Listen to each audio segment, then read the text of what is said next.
সবচেয়ে ধনী সাহাবী, এমন একজন সাহাবী যার সম্পদ বর্তমান বিলিয়ন অফ ডলারে। উনার সম্পদ এত ছিল যে তখনকার মুসলমানদের খেলাপথ তার কাছে ধার নিত।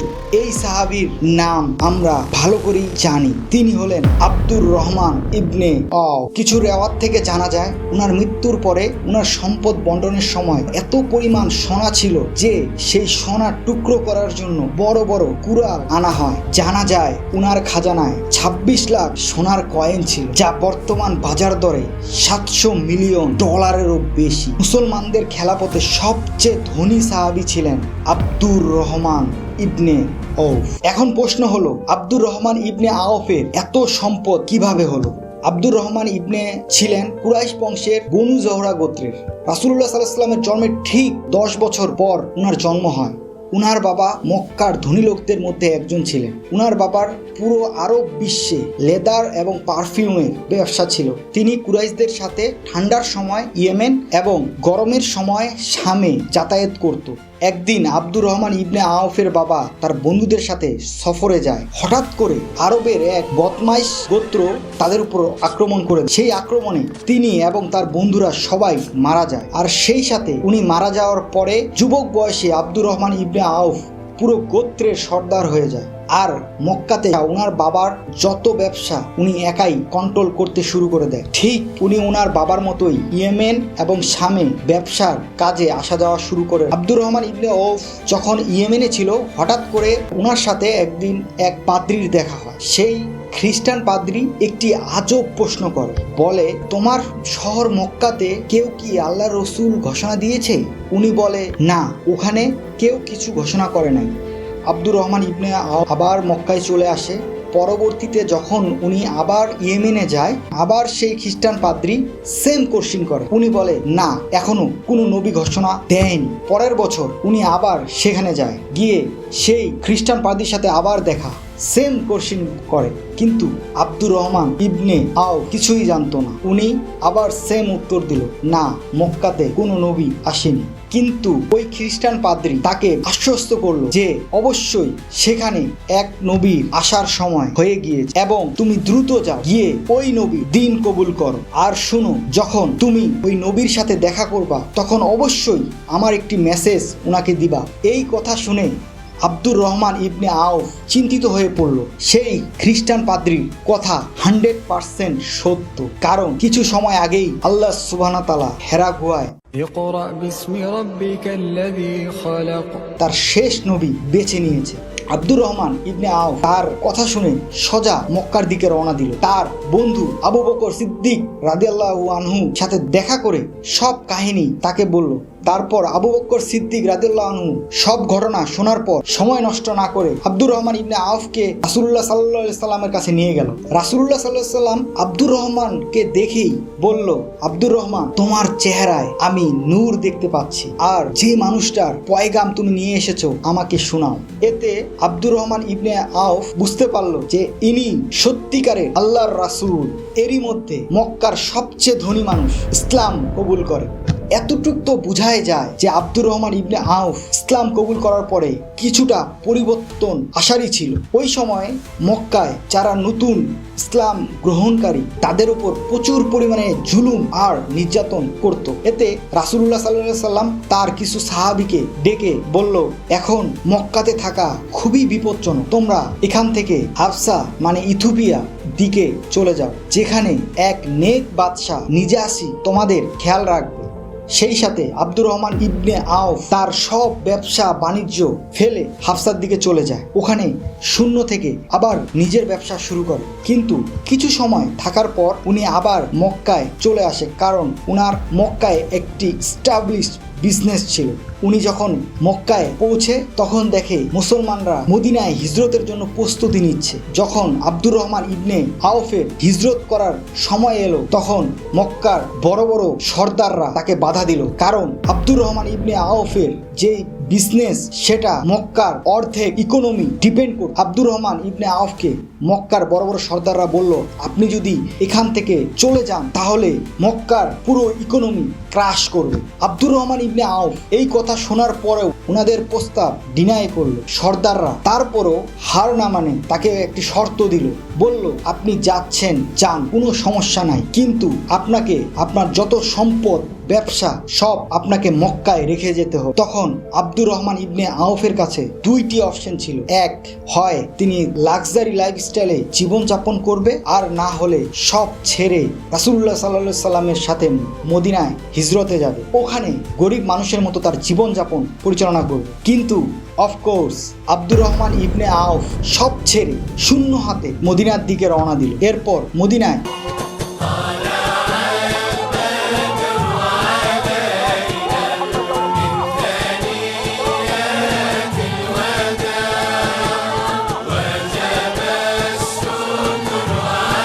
রাসূলুল্লাহ সাল্লাল্লাহু আলাইহি সাল্লামের সাথে সব মুসলমানরা একত্রিত হয়ে রাসূলুল্লাহ সাল্লাল্লাহু আলাইহি সাল্লাম মক্কা থেকে এবং মদিনায় থাকা আনসারীদের একে অপরের ভাই বানানো শুরু করলো। রাসূলুল্লাহ সাল্লাল্লাহু আলাইহি সাল্লাম দুই মুসলিমকে ভাই বানানোর আগে একটা জিনিস দেখতো, যে মক্কায় থাকা মুহাজিরদের স্ট্যাটাস কি ছিল আর আনসারীদের বর্তমান তাদের স্ট্যাটাস কি। যেমন কৃষক মক্কায় কৃষিকাজ করত, তিনি মদিনায় কৃষক আনসারীর সাথে ভাই বানিয়ে দিতেন। যখন আব্দুর রহমান ইবনে আউফের সময় এলো ভাই বানানোর, রাসূলুল্লাহ সাল্লাল্লাহু আলাইহি সাল্লাম মদিনার সব থেকে ধনী আনসারী সাদ ইবনে রাবি সাথে ভাই বানালো।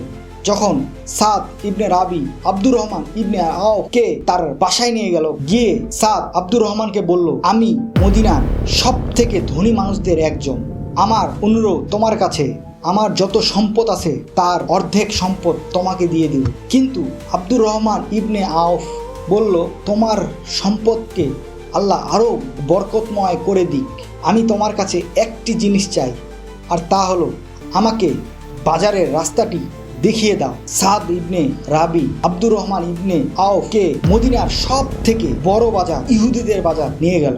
তখন মদিনার সব ইকোনমিতে কন্ট্রোল ছিল ইহুদিদের, তারা পুরো ইকোনমি কন্ট্রোল করত।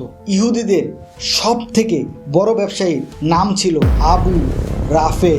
ইহুদিরা খুব চালাকির সাথে মদিনার সব ইকোনমির কন্ট্রোল তাদের হাতে রাখত।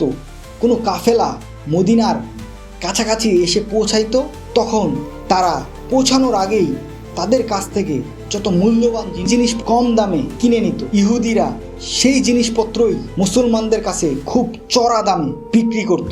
মদিনাবাসী এই সব কিছুই জানতো, তারা জানতো ইহুদিরা কি করছে তাদের সাথে, কিন্তু তারা কিছুই বলতে পারতো না, কারণ ইহুদিদের কাছ থেকে তাদের বড় বড় সর্দাররা অনেক সুদে টাকা ধার নেয়। আব্দুর রহমান ইবনে আউফের সব থেকে চ্যালেঞ্জিং বিষয় ছিল ইহুদিদের এই স্ট্রং মার্কেটে সে কিভাবে তার ব্যবসা স্টাবলিশ করবে। উনি প্রথমেই বাজারে এসে এদিক ওদিক সব পর্যবেক্ষণ শুরু করে, উনি স্টাডি করতে থাকে, উনি দেখতে থাকে যে মার্কেটের কি অবস্থা। উনি বুঝে যায় যে উনার কোন ব্যবসা করা উচিত। উনি এটাও বুঝে যায় ইহুদিদের এই মার্কেট থেকে কিভাবে উনি টাকা বানাবে। কিন্তু একটা বিষয় তো থেকেই যায়, আব্দুর রহমান ইবনে আউফ এর পকেটে টাকা ছিল না, প্রায় পকেট শূন্য বললেই চলে। এভাবেই ঘুরতে ফিরতে উনি মুসলমান এক দোকানদারের কাছে যায়, গিয়ে উনাকে সব ঘটনা খুলে বলে এবং উনার সাথে একটি চুক্তি করে, আপনার কাছে আমি ঘি মাখন খেজুর নিয়ে যাব এবং তা আমার মতো মার্কেটিং করে বিক্রি করব, সন্ধ্যার মধ্যে আমি আপনার আমানত এবং প্রফিট ফিরিয়ে দিব, কিন্তু প্রফিট অর্ধেক অর্ধেক, মানে বুঝাই যাচ্ছে তোমার প্রোডাক্ট আমার মার্কেটিং। আব্দুর রহমান ইবনে আউফ এইসব নিয়ে মার্কেটে ঘুরতে থাকে এবং কোনো রকম সব বিক্রি করে সেই মুসলমান দোকানদারের কাছে তার আমানত ফিরিয়ে দেয়। যা প্রফিট করে সেই প্রফিট থেকে কিছু অংশ দিয়ে উনি খাওয়ার জিনিস নেয় এবং সেই খাওয়ার জিনিস নিয়ে তার ভাই সাদ ইবনে রাবির বাসায় যায়। সাদ ইবনে রাবি এসব দেখে তো হতবাক, সে বলে, সকালেই তো তোমার শূন্য পকেট ছিল আর উল্টো এখন তুমি আমাদের জন্য খাবার নিয়ে এসেছো। আব্দুর রহমান ইবনে আউফ এভাবেই ইহুদের মার্কেটে যাওয়া আসা শুরু করলো। কিছুদিন পর আব্দুর রহমান ইবনে আউফ চিন্তা করলো, কেননা আমি মাখন এবং খেজুর একসাথে মিক্স করে একটা স্পেশাল ডিশ বানাতে পারি। যেই কথা সেই কাজ, উনি বানিয়ে ফেললো হাইস, যেটা ওই সময় খুব পপুলার ছিল। উনার ব্যবসা এভাবেই খুব দ্রুত রানিং হওয়া শুরু করলো এবং আস্তে আস্তে তার সম্পদ বাড়া শুরু করলো। একদিন রাসূলুল্লাহ সাল্লাল্লাহু আলাইহি সাল্লামের সাথে দেখা করতে যায়। রাসূলুল্লাহ সাল্লাল্লাহু আলাইহি সাল্লাম নোটিস করলো আব্দুর রহমান ইবনে আউফের কাপড়ে উৎসবের সাইন। আব্দুর রহমান ইবনে আউফ রাসূলুল্লাহ সাল্লাল্লাহু আলাইহি সাল্লামকে বলল, আমি বিয়ে করেছি। আর এই কথাটা বলে রাখি, মক্কা থেকে আসা মুসলমানদের মধ্যে সর্বপ্রথম মদিনায় বিয়ে করেন আব্দুর রহমান ইবনে আউফ রাদিয়াল্লাহু আনহু। বিয়ের পরও আব্দুর রহমান ইবনে আউফ খুব দ্রুততার সাথে তার ব্যবসা চালিয়ে গেল। এরই মধ্যে উনি অনেক ব্যবসার সাথে জড়িয়ে গেল এবং ব্যবসার পাশাপাশি উনি ঘোড়া ব্যবসাও শুরু করলো। ঘোড়া ব্যবসা করতে করতে উনি দেখতে পেল যে ঘোড়ার যেই জিন, ঘোড়ার যে খুর, এই অ্যাক্সেসরি গুলা মানুষের খুবই প্রয়োজন। তো অফকোর্স উনি সেই ব্যবসায়ও ঢুকে গেল এবং আস্তে আস্তে উনি আরো সম্পদশালী হয়ে উঠল। ওনার সম্পদ বাড়ার সাথে সাথে উনি আবার লেদার এবং পারফিউমের ব্যবসা শুরু করে।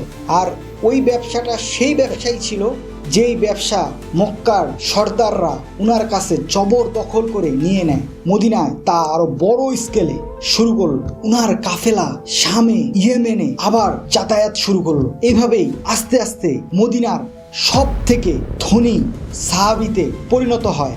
এখন আব্দুর রহমান ইবনে আউফ ইহুদিদের সব থেকে বড় ব্যবসায়ী আবু রাফেক সাথে সামনাসামনি হওয়ার জন্য প্রস্তুত। আর ওই সময় ইহুদিরা খুবই জালেম ছিল, কারণ তারা তাদের নিজেদের মধ্যে সস্তায় প্রোডাক্ট বিক্রি করত আর মুসলমানদের কাছে বিক্রি করত চড়া দামে। কিন্তু আব্দুর রহমান ইবনে আউফ তিনি সবার কাছে একই দামে তার প্রোডাক্ট সেল করত। ইহুদিরা পণ্য বিক্রির সময় প্রচুর মিথ্যা কথা বলতো, কিন্তু আব্দুর রহমান ইবনে আউফ তার পণ্য বিক্রির সময় খরিদ্দারকে কি অবস্থায় আছে তা আগে থেকে অবহিত করত। মানুষ আব্দুর রহমান ইবনে আউফের কাপড় খুবই পছন্দ করত। উনার যে কোনো প্রোডাক্টের উপর মানুষের ট্রাস্ট ছিল। তিনি ব্যবসা পরিচালনার জন্য কারো কাছে কখনোই ধার নিত না। সব ব্যবসা উনি তার নিজের টাকায় করত। কাস্টমারদের সমস্যা খুব দ্রুত সমাধান করত। আর এই স্ট্র্যাটেজির কারণেই আব্দুর রহমান ইবনে আউফ ইহুদিদের পিছনে ফেলে পুরা মদিনার সব থেকে ধনী মানুষে পরিণত হয়। একদিন এই দেখে একজন আব্দুর রহমান ইবনে আউফকে জিজ্ঞেস করে যে আপনি এত অল্প সময়ের মধ্যে কিভাবে এত ধনী হলেন? আব্দুর রহমান ইবনে আউফ উত্তরে বলে যে আমি ওই পাথর কখনো উঠাই না যতক্ষণ পর্যন্ত আমি আশ্বস্ত না হই যে ওই পাথরের নিচে সোনা আছে। একদিন তাবুক যুদ্ধে ফজরের নামাজের সময় রাসূলুল্লাহ সাল্লাল্লাহু আলাইহি সাল্লাম সেখানে ছিল না। তো মুসলমানরা সবাই বলে যে আব্দুর রহমান তুমি নামাজ পড়াও, তুমি আমাদের আজকে ইমাম হও। পরে আব্দুর রহমান ইবনে আউফের পিছনে সবাই নামাজ শুরু করে। যখনই রাসূলুল্লাহ সাল্লাল্লাহু আলাইহি সাল্লাম নামাজের জন্য পৌঁছে মুসলমান নামাজের এক রাকাত পড়ে ফেলেছে। এই নামাজকে থামানোর বদলে আব্দুর রহমান ইবনে আউফের পিছনেই রাসূলুল্লাহ সাল্লাল্লাহু আলাইহি সাল্লাম নামাজে দাঁড়িয়ে যায়। আর যখনই নামাজ শেষ হয় তখন রাসূলুল্লাহ সাল্লাল্লাহু আলাইহি সাল্লাম উনার নামাজ শেষ করে দাঁড়িয়ে যায়। সব মুসলমান ভয় পেয়ে ভাবতে থাকে আমরা কি ভুল করে ফেললাম নাকি। কিন্তু রাসূলুল্লাহ সাল্লাল্লাহু আলাইহি সাল্লাম নামাজ শেষে বলে না, তোমরা ঠিক কাজ করেছো। আব্দুর রহমান ইবনে আউফ ওয়ান অ্যান্ড অনলি পারসন যার পেছনে দাঁড়িয়ে রাসূলুল্লাহ সাল্লাল্লাহু আলাইহি সাল্লাম নামাজ আদায় করেছে। আর তিনি এই তাবুক যুদ্ধে ওনার সোনা, উট, ঘোড়া এবং অর্ধেক সম্পদ এই যুদ্ধে মুসলমানের বাহিনীকে ডোনেট করেছে। আর এই কাজগুলোর জন্যই রাসূলুল্লাহ সাল্লাল্লাহু আলাইহি সাল্লাম দুনিয়াতেই উনাকে জান্নাতের সুসংবাদ দিয়েছে। আর এটা ওই মদিনায় ছিল যে মদিনায় আব্দুর রহমান ইবনে আউফ খালি হাতে আসে। সেই মদিনা থেকেই উনি দুনিয়ার সবচেয়ে ধনী মানুষ, ধনী সাহাবী। এত ধনী হওয়া সত্ত্বেও তিনি কখনোই কারো উপর নিজেকে ভাবেনি। উনি প্রচুর পরিমাণে দান সৎকার করতেন। উনি উনার বোনের বিয়ে এমন এক সাহাবীর সাথে দেয় যেই সাহাবী এক সময় মক্কায় গরিব গোলাম ছিল। তিনি হলেন বেলাল রাদিয়াল্লাহু আনহু। যখন মুসলমানদের খেলাফত দুনিয়ার সবচেয়ে সুপার পাওয়ার আর খলিফা ওসমান সবচেয়ে শক্তিশালী মানুষ হযরত ওসমান রাদিয়াল্লাহু আনহু হঠাৎ করে একদিন অসুস্থ হয়ে পড়ে। উনার অসুস্থতা এতটাই বেড়ে যায় যে উনি ঘোষণা করে যে আমি এই অসুস্থ অবস্থায় যদি মারা যাই তাহলে তোমাদের নেক্সট খলিফা আব্দুর রহমান ইবনে আউফ। আর এই ঘোষণা শুনে মুসলমানরা দৌড়ে দৌড়ে আব্দুর রহমান ইবনে আউফ রাদিয়াল্লাহু আনহুর কাছে যায় এবং বলে যে আপনি খুব দ্রুতই খলিফা হতে যাচ্ছেন। এই কথা শুনে আব্দুর রহমান ইবনে আউফ জবাবে বলে, যদি এরকমই হয় তাহলে আমি আল্লাহর কাছে দোয়া করব ওসমানের আগে আমার মৃত্যু হয়।